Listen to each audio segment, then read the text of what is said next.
All the Weyrs of Pern by Anne McCaffrey. The IVOS felt its sensors responding to a renewal of power from the solar panels on the roof above it. The wind must have become strong enough to blow the clogging dust and volcanic ash away from the panels. There had been enough of these incidents over the past 2,525 years so that the IVOS had been able to maintain function, even if only at a very low maintenance level. Running through the main operating circuits, IVOS found no malfunctions, but the IVOS was aware of some activity in its vicinity. Was it possible that humans had returned to the landing facility? It had not as yet completed its priority assignment, to discover a means to destroy the organism, Fred. Perhaps, with the return of humans, that assignment could at last be completed. By the time the IVOS had finished its recital of the first 9 years of the colonization of Pern, the sun Rukba had set. During the hours that the IVOS resonant tones had filled the chamber and penetrated to the hallway beyond, more people had crowded in to hear what it said and jostled each other to get an occasional look at the incredible moving pictures with which IVOS illustrated his narrative. Those lords Holder and craft masters hastily summoned willingly crowded into the stuffy inner room. Lord Jackson of Ruatha had asked his white dragon Ruth to summon the Bendon Weir leaders, so they were the first to join the Master Harper Robinton and Master Smith Fanderel. Lessa and Falar slid onto stools. Pimer frowned at his mate, Master Smith Jancis, when she started to get down, and he gestured to Bridie, standing a gawk in the doorway, to bring more seating. When Fënor, the Bendon wing leader, came, he sat on the floor. The small chamber was crowded, but room was made for the Lords Holder Grogi of Fort, Asganar of Lemus, and Larid of Telgar. When the IVOS ceased speaking, there was a profound and awed silence. The Master Harper cleared his throat. "We are deeply indebted to you, IVOS, for this amazing tale." Robinson spoke with a deep humility and respect. A murmur of gratitude circulated room and corridor. "We have lost so much of our early history. In many cases, it's been reduced to myth and legend. You have clarified much that puzzled us. Why does it end so abruptly?" There was no further input from the authorized operators. Failing prior instructions, this facility continued observations until the solar panels became clogged and power was reduced to the minimum needed to retain core integrity. "Those panels are the source of your power?" asked Fanderel with eagerness. "Yes." "Those pictures! How did you do that?" Fanderel's usual reserved manner was discarded in his excitement. "You no longer have recording devices?" "No." Fanderel shook his head in disgust. "Among many of the other marvels you mentioned in passing." "Madame Lessa," IVOS said, "are those immense and magnificent creatures ranged on the slopes outside the descendants of the dragons which Madame Kitty Ping Young created?" "Yes, they are," Lessa replied with proprietary pride. "The Golden Queen is Ramoth, the largest dragon on all Pern," the Master Harper said. "The bronze, who is probably resting beside her, is Nementh, and I am his rider," Falar said. "How do you know what is outside?" Fanderel blurted out. "The exterior sensors of this facility are now operational. And the white one?" IVOS went on.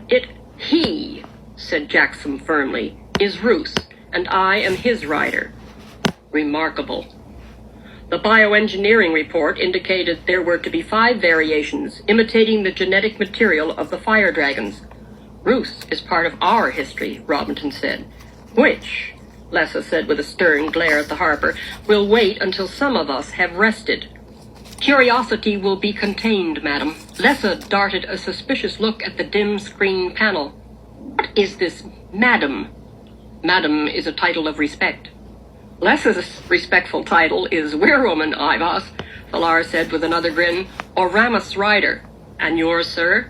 "Weir leader, ornaments rider."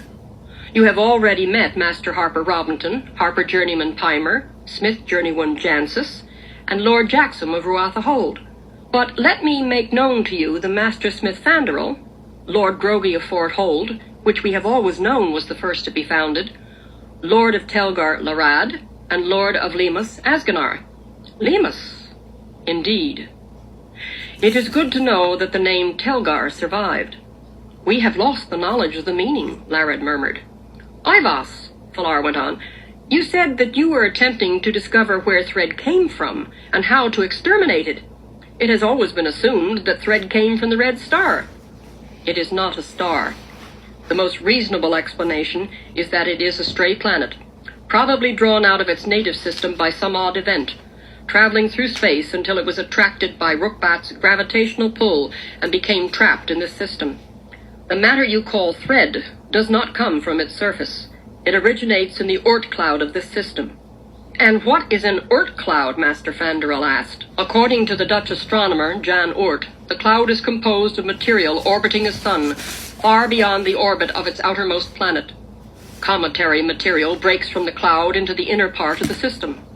In the particular case of Rookbat, some of the material is hard-shelled, which change in a peculiar manner, losing their outer layers and attenuating on contact with the upper atmosphere, falling to the surface as what has been termed thread. This resembles a voracious organism that devours carbon-based organic material.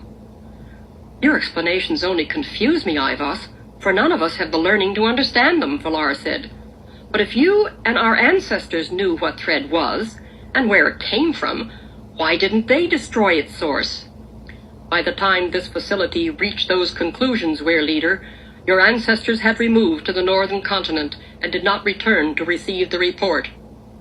A depressed and defeated silence prevailed over the room. But we are here now, Robinson said, straightening up on his stool, and we can receive your report. If we can understand it, Valar added drolly. This facility has educational programs which can supply remedial teaching in all branches of science, Ivas said. The prime directive given this unit was to gather information and formulate a course of action that would end the threat posed by these incursions. Then it is possible to remove the menace of thread? Valar asked, carefully schooling his expression to reveal none of the hope he was feeling. That possibility exists, Weirleader, but will require tremendous effort from you and quite likely the majority of your population. First, you must be able to understand scientific language and learn to work with advanced technology. In addition, access to the main banks of the spaceship Yokohama must be obtained to add to relevant data on asteroid positions. Then a course of action can be initiated that could probably result in the cessation of these incursions. Your records, Masters Robinson and Vanderel, would be of immense value in assessing your history and potential and what knowledge of science you currently possess. Certainly a synopsis of your own history would assist such an evaluation of the educational programs required to achieve your goal. The Harper Hall has assiduously kept records, the Harper said eagerly. Jackson, could you and Ruth possibly go to the Harper Hall and collect them? The young Lord Holder immediately rose. And if you wouldn't mind, bring Sibyl and Meneley back with you. Robinson glanced at Valar, who nodded emphatically. A tense discussion started between Vanderel and Larid as to which craft halls should have precedence in learning from Ivas. A suggestion, Ivas startled them by saying with a volume sufficient to interrupt all ongoing conversations. It is a relatively simple matter to expand this facility to accommodate many requirements. When the silence lengthened, Ivas added in a milder, almost apologetic tone, that is, if the contents of the Catherine Caves are still intact and undamaged. Do you mean the caves at the southern side of the grid? Heimer asked. Those would be the ones, and these are the objects required to supply additional stations. The screen displayed a variety of items to the bewilderment of the watchers. If there are sufficient parts in good working order, then there need be no contention for access to this facility. These were the remainder of the ordinary teaching processors. All other voice-activated units were packaged for shipment to the north, but these elementary models will admirably suit the current need. With sufficient power, up to 12 stations can be accommodated without affecting response time.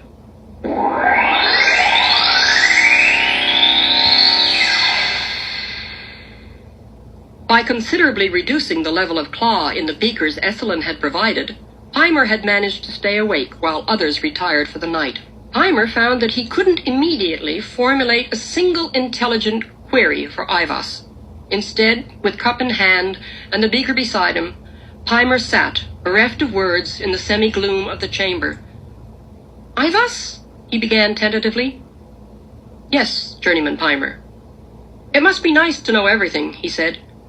Accuracy is required of an Ivas system, and a very large database, "What you would call knowledge," replied Ivas. "You must not believe that the database can contain everything, but sufficient to realize the priorities of the programming." "A harper has to be accurate, too," Eimer said. "A harper? One who plays a harp, an instrument?" Ivas asked. "I do that, too," Eimer replied. "The primary function of the Harper Hall is, however, to teach, to communicate, and at need, to arbitrate. Not to entertain." "Oh, we do that, too. It's a good way to teach. And there are many who do only that, but the more skilled of us have multiple duties. It would be presumptuous of me to usurp Master Robinton's right to enlighten you on that account. Although, in actual fact, he is no longer the Master Harper of Pern. Siebel is, because Master Robinton had a nearly fatal heart attack and was made to retire from active service. Not that he has retired, because he was only just in Cove Hold when Jackson discovered landing, and the ship meadow, and then the caves." Eimer halted, realizing that he was rattling on. "Siebel, who is now Master Harper of all Pern, is on his way with the records," he went on, "and mentally. They may look young to you, but they are the most important people in the Harper Hall." Then he added deferentially, "But you should know that Master Robinton is the most honored and respected man on Pern. The dragons kept him from dying. That's how important he is." "The dragons, then, have been a successful experiment?" Ivas asked. "Experiment?" Eimer was indignant, and then subsided with a rueful chuckle. "I wouldn't let the Weyr leaders hear you calling their dragons experiments. They are the most important creatures on the planet. We couldn't survive without them." Eimer's voice rang with pride and gratitude. "You know that the dragons can instantaneously go between one place and another. Well, dragons can also move between one time and another. Lessa did, and Jackson," and Eimer grinned, being one of the few people to know exactly when and why Jackson had moved between one time and another.